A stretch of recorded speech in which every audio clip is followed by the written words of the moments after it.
Hi, I am Jade, and I will be delivering some numeracy-related topics in this course. I just wanted to give you a little bit of my background. I have had two careers that are related to teaching you. My first one was a career as a scientist, which was for about 20 years.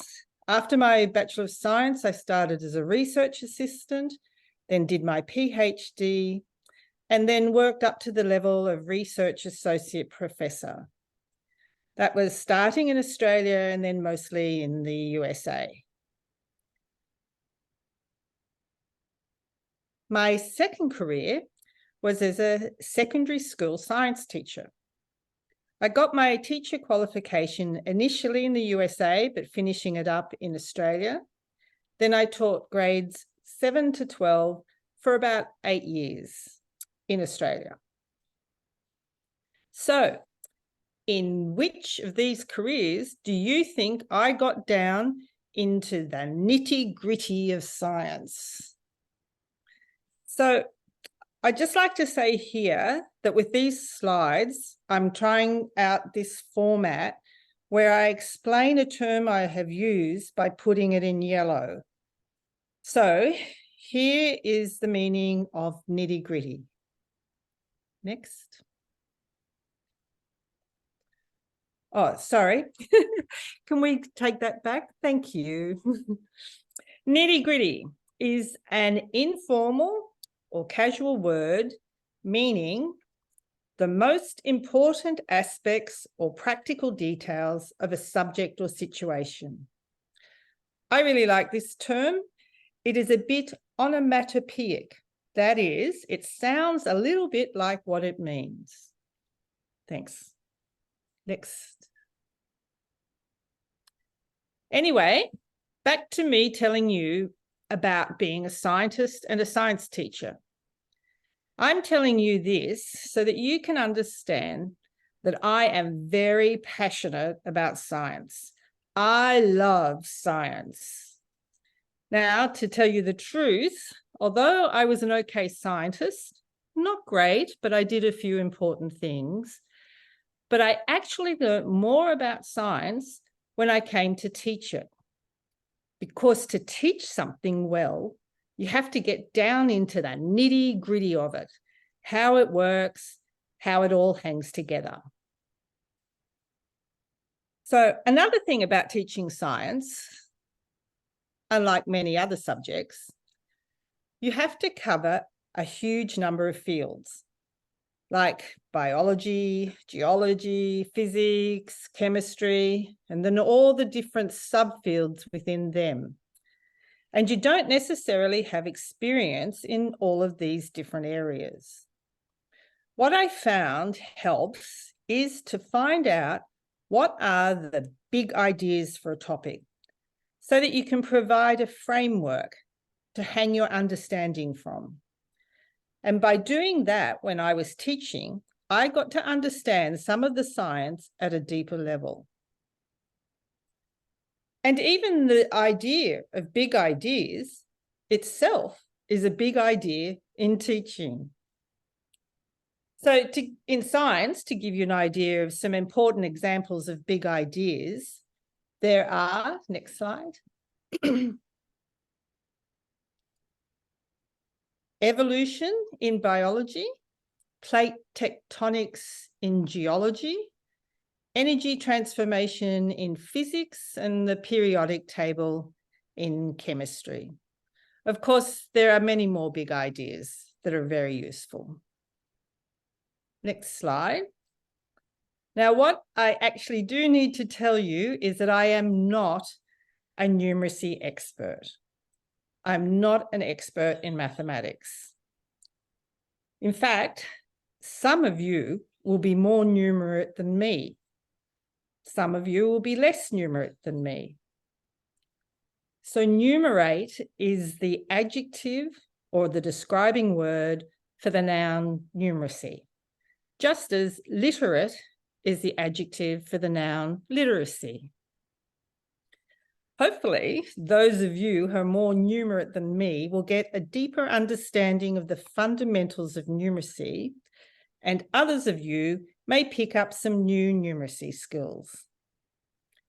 But what we will focus on in these lessons is using literacy, especially the words that are associated with numeracy topics.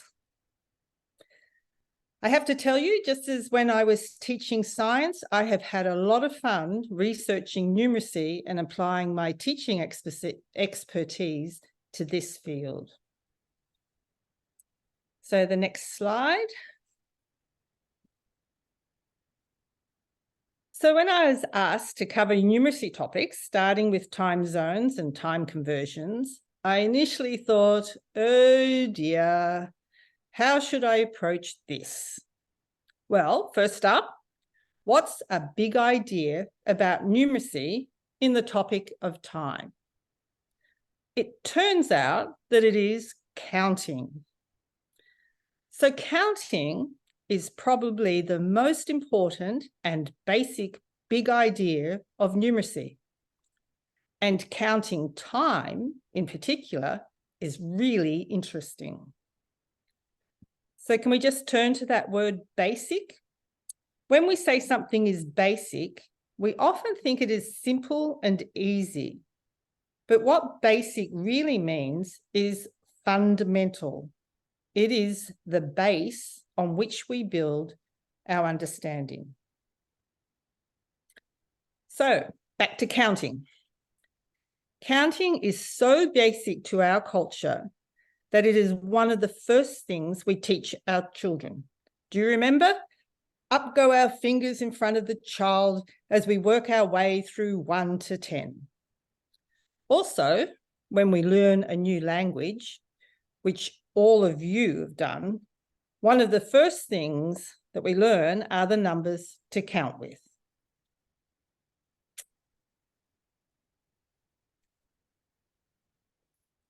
Next slide, thanks. A bit of a story about my father to illustrate how important counting is in language. So he was a POW, that is a prisoner of war in Germany during World War II.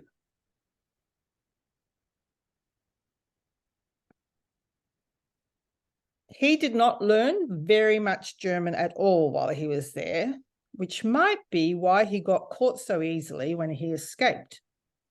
But he learned a few phrases in German and, of course, the numbers 1 to 10. And he taught us, when we were children, to count 1 to 10 in German. 1, 2, 3, 4, 5, 6, 7, 8, 9, 10. Now, why did he master numbers in German? Probably because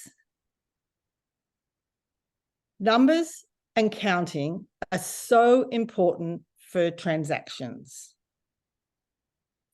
Like exchanging 1 potato for 4 cigarettes. My dad did not smoke and he loved potatoes. And they were pretty hungry in the POW camps. So, did you notice when I wrote down World War II, how I wrote down 2? I used the Roman numeral instead of the Arabic numeral for 2.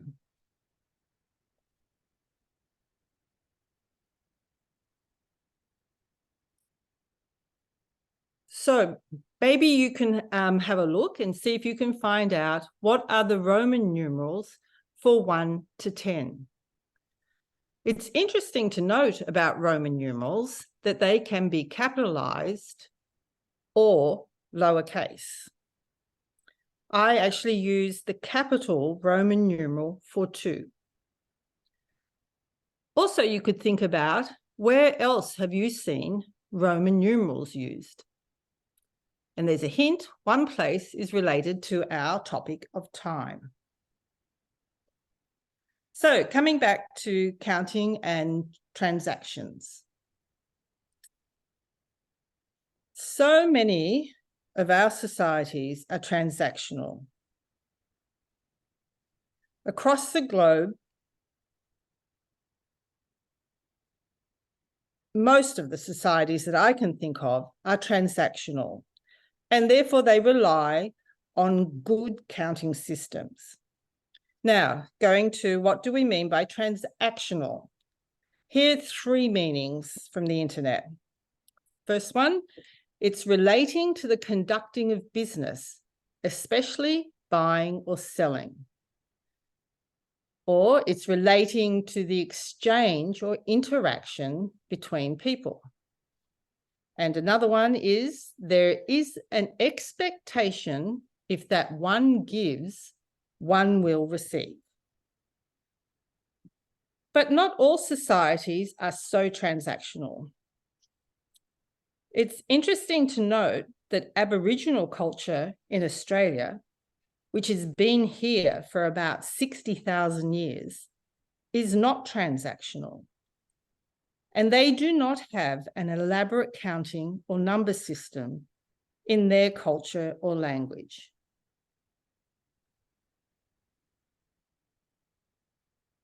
Okay, so what's so interesting about counting time? Well, time is actually counted in a different base from what we normally use. We count in base 10, 1 to 10 to go with our 10 fingers. But there is an even better base to use, and that is base 60.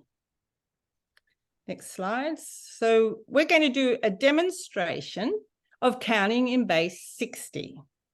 Now, I want you to hold up your hand as I'm talking. Okay, hand up. Now you are going to use the tip of your thumb to count with. Now, lower your first finger so that you can touch the 3 bones in your finger with the tip of your thumb. Count each of them with your thumb tip. 1, 2, 3. Now lower your next finger, the middle finger, to count 4, 5, 6. Now lower the next finger, we call it the ring finger in Australia, to count 7, 8, 9.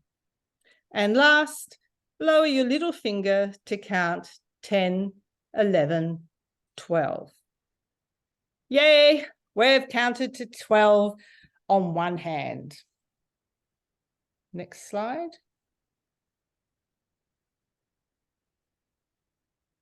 Now you can use the 5 fingers on the other hand to keep track of how many lots of 12. Therefore, you can count up to 60 with just 2 hands. That is 5 times 12 equals 60. So the next slide.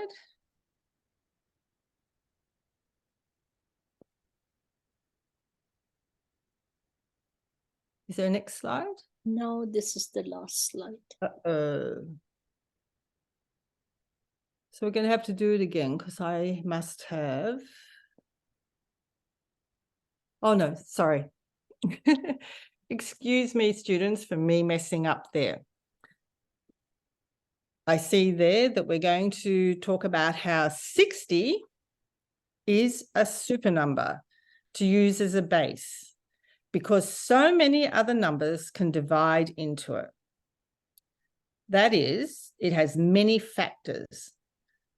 The factors for 60, that is the numbers that divide evenly into 60 with no remainders, are 1, 2, 3, 4, 5, 6, 10, 12, 15, 20, and 30.